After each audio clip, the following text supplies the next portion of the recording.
मैं चर्चा करना चाहता हूं ये इंडिया अलायंस की। अभी 3 हिंदी पट्टी के राज्यों में कांग्रेस की हार हुई, उसके बाद आपको लग रहा है कि दिल्ली और पंजाब में कुछ समीकरण बैठ सकता है आप दोनों पार्टियों का? देखिए, अगली बैठक इंडिया गठबंधन की 19 तारीख को है। उस बैठक में आगे कैसे सीट शेयरिंग और साथ मिलकर चलना है, क्या ब्लूप्रिंट देश के सामने रखना है, इन सारे अहम मुद्दों पे चर्चा होगी। मेरा अपना ये मानना है कि 1 वर्सेस 1 के फॉर्मूले के तहत अगर इंडिया गठबंधन काम करता है तो अवश्य एक वैकल्पिक सरकार, एक नई सरकार, एक ऑल्टरनेटिव गवर्नमेंट हम इस देश को दे सकते हैं। कि इस प्रकार के प्रयोग पहले भी हुए। हमने देखा कि 1977 के चुनाव में कैसे तमाम पार्टियां एक छतरी के नीचे आई, जिसमें वामपंथी भी थे, उसमें जनसंघी भी थे, और सबने मिलकर उस समय की एक शक्तिशाली सरकार को हराया। इंडिया गठबंधन पिछले कई महीनों से, क्योंकि तमाम पार्टियां अपने अपने राज्यों के चुनाव में व्यस्त थी, तो बहुत रफ्तार से जैसे काम होना चाहिए था वो नहीं हुआ। बट मेरा विश्वास है कि अब लोकसभा चुनाव नज़दीक हैं और इन चुनावों से जो नतीजे आए हैं उससे एक प्रकार से पॉजिटिव भी लेते हुए और सीख भी लेते हुए हम लोग आगे बढ़ेंगे। और पॉजिटिव मतलब कांग्रेस थोड़ी जमीन पे आई, पहले ज्यादा उड़ रही। नहीं, पॉजिटिव दोनों चीज़ों तरीकों से।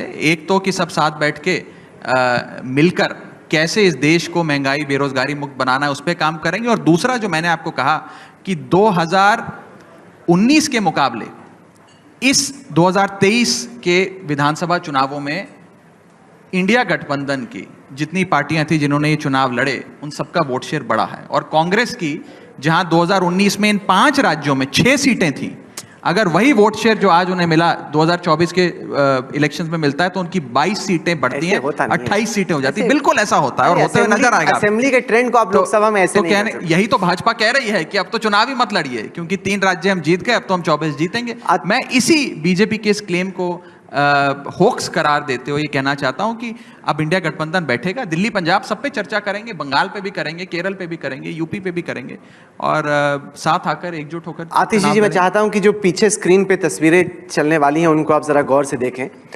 इसमें वो तमाम नेता हैं जब आप लोग विपक्ष में थे 2014 से पहले, जिनको आप भ्रष्ट, महाभ्रष्ट, सबसे भ्रष्ट करार दे रहे थे। अब आप लोग उन्हीं के साथ बैठे हैं। मोदी जी कह रहे हैं ये तो एक तरीके से सब डूबती हुई पार्टियां हैं, और चूंकि जैसे लालू, किसी को भी आप उठा लीजिए, शरद पवार जी हैं, लालू जी हैं, मतलब इन्हीं के खिलाफ तो आप लोगों ने मोर्चा खोला, अब इन्हीं के साथ आप चाय बिस्किट खा रहे हैं। देखिए, राजनीति किसी भी समय पे देश के सामने जो सबसे बड़ी समस्याएं हैं उनके खिलाफ लड़ने के लिए होती है, उन मुद्दों को उठाने के लिए होती है। बिल्कुल भ्रष्टाचार एक बहुत बड़ा मुद्दा था, है और रहेगा, लेकिन आज उस भ्रष्टाचार के खिलाफ लड़ने के लिए भी आपको देश के संविधान की ज़रूरत है, और आज इस देश का संविधान खतरे में है, और इसलिए इन सब पार्टियों का साथ आना ज़रूरी है। आज आप देखिए कि गैर संवैधानिक तरीके से संसद में दिल्ली सरकार की सारी ताकत छीनते हुए एक बिल लेके आ जाते हैं, और उसके बावजूद आज कोई उसके खिलाफ आवाज़ नहीं उठा पाता, क्योंकि भारतीय जनता पार्टी की मेजॉरिटी है। आज आप देखिए कि संसद में एक बिल आ जाता है कि जो आपका सेंट्रल इलेक्शन कमीशन है, जो सबसे न्यूट्रल बॉडी होनी चाहिए, जिसमें chief justice of India member होते थे, उनको हटाकर आज भारतीय जनता पार्टी के द्वारा नॉमिनेटेड व्यक्ति को सेंट्रल इलेक्शन कमीशन में ला दिया जाता है। ये आज संविधान का हनन हो रहा है। तो आज हम देखते हैं कि देश भर में संविधान की धज्जियां उड़ रही हैं, और आज जो ये सारी पार्टियां साथ आ रही हैं वो सिर्फ इसलिए नहीं आ रही हैं कि हमें राजस्थान जीतना है, हमें मध्य प्रदेश जीतना है, हमें दिल्ली जीतना है, हमें पंजाब जीतना है। आज ये सारी पार्टियां इसलिए साथ आ रही हैं क्योंकि हमें इस देश के संविधान को बचाना है, और अगर भ्रष्टाचार के खिलाफ भी लड़ना है तो उसके लिए इस देश के संविधान की ज़रूरत होगी, इस देश में मीडिया के इंडिपेंडेंस की ज़रूरत होगी, इस देश में जुडिशरी पे प्रेशर ना बने उसकी ज़रूरत होगी, इस देश में हमारी सारी इंस्टीट्यूशंस और एजेंसीज इंडिपेंडेंट रहें उसकी ज़रूरत होगी।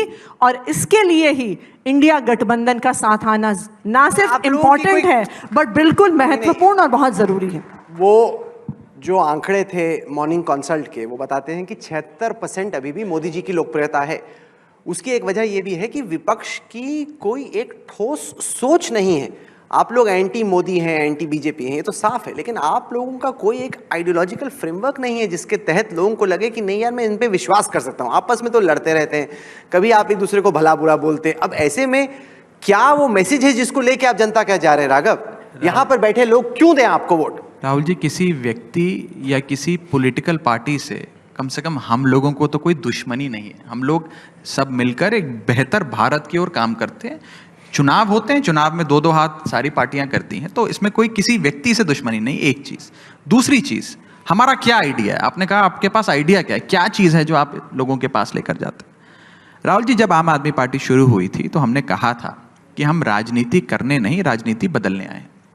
हमने कहा मुफ्त बिजली देंगे, मुफ्त पानी देंगे, अच्छी शिक्षा देंगे, मुफ्त इलाज देंगे, तीर्थ यात्रा कराएंगे बड़ों बुजुर्गों को, महिलाओं को 1-1 हज़ार रुपये उनके बैंक में डालकर सहायता राशि देंगे। तब ये भाजपा के लोग हमें कहा करते थे कि रेवड़ी बांट रहे हैं, कंगाल हो जाएगी सरकार, ऐसे थोड़ी चुनाव जीते जाते हैं। आज यही भाजपा जब छत्तीसगढ़, मध्य प्रदेश और राजस्थान में चुनाव लड़ती है तो कहती है 200 यूनिट फ्री बिजली देंगे, वोट दे दो। 1,000 रुपये हर महिला के बैंक अकाउंट में डालेंगे, वोट दे दो। यहाँ तक कि भाजपा के उस समय के मुख्यमंत्री मध्य प्रदेश ने तो छाते और चप्पल तक बांटे थे वोट लेने के लिए। आम आदमी पार्टी ने एक आइडिया दिया इस देश में, वो है वेलफेयरिज्म की पॉलिटिक्स का, लोक कल्याणकारी नीतियों की पॉलिटिक्स का, जो एक परिवार के लिए सरकार एक वेलफेयर सोशल सिक्योरिटी नेट तैयार करती है ताकि सम्मानजनक जीवन जीने के लिए जितनी बिजली, पानी, शिक्षा, स्वास्थ्य आपको मिलना चाहिए वो मिलता है। आप कांग्रेस को दिल्ली और पंजाब में? ये बात कोई आज तक के मंच पे नहीं तय होगी। ये तो जब हम गठबंधन की बैठक होगी, आमने सामने बैठेंगे, विस्तार से चर्चा होगी, तो सारे राज्यों पे, दिल्ली पे भी चर्चा करेंगे, गुजरात पे भी चर्चा करेंगे। ये बताइए, मध्य प्रदेश में भी करेंगे? सारे राज्यों, पूरे भारत देश पे सारी पार्टियां बैठकर चर्चा करेंगी। देखिए, आपके हिसाब से कांग्रेस की दिल्ली में कितनी सीटों पर हैसियत है? मैं बताता हूं। देखिए, आज जितनी पार्टियां उस कमरे में बैठती हैं, क्योंकि मैं आम आदमी पार्टी का एक बतौर नॉमिनी इनमें से कई कमेटियों पे बैठता हूं, मैं आपको अंदर की बात बताता हूं। हम लोग जब उस कमरे में जाते हैं, उस कमरे के भीतर बैठते हैं, तो 3 चीजों को छोड़कर, कमरे के बाहर छोड़कर इस कमरे के भीतर जाते हैं। पहला है मतभेद, दूसरा है मनभेद और तीसरा है महत्वाकांक्षा। अगर ये 3 चीजें हम नहीं छोड़ेंगे, छोड़नी तो चाहिए या छोड़ के जाते हैं? छोड़ के जाते हैं सर। 3 महीने से आप लोगों की मीटिंग नहीं हुई, बातें इतनी बड़ी कर रहे हैं।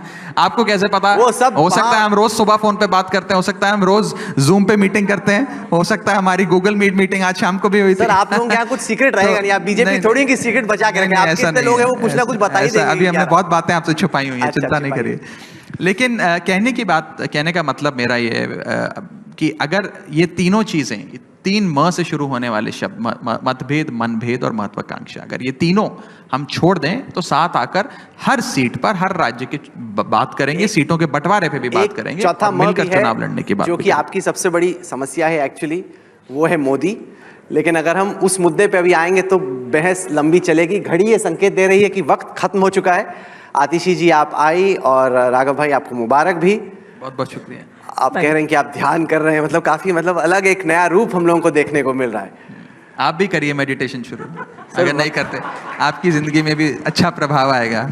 मैंने अभी तक तो पढ़ा था, लोगों से सुना था, आप शुरू किया है, तो इट्स अ बिग चेंज। कहीं आतिशी को ये ना लगे ध्यान भटक रहा है आपका। आप जुड़े हमारे साथ, बहुत बहुत शुक्रिया आपका। थैंक यू भाई। Thank you so much. Thank you.